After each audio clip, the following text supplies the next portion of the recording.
चुमा एगो ताजा दे दो, अरे माजा दे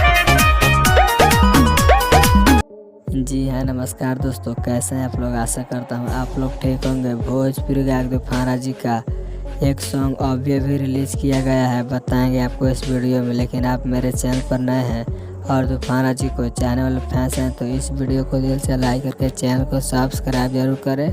और बिना समय लेते हुए इस वीडियो को स्टार्ट करते हैं।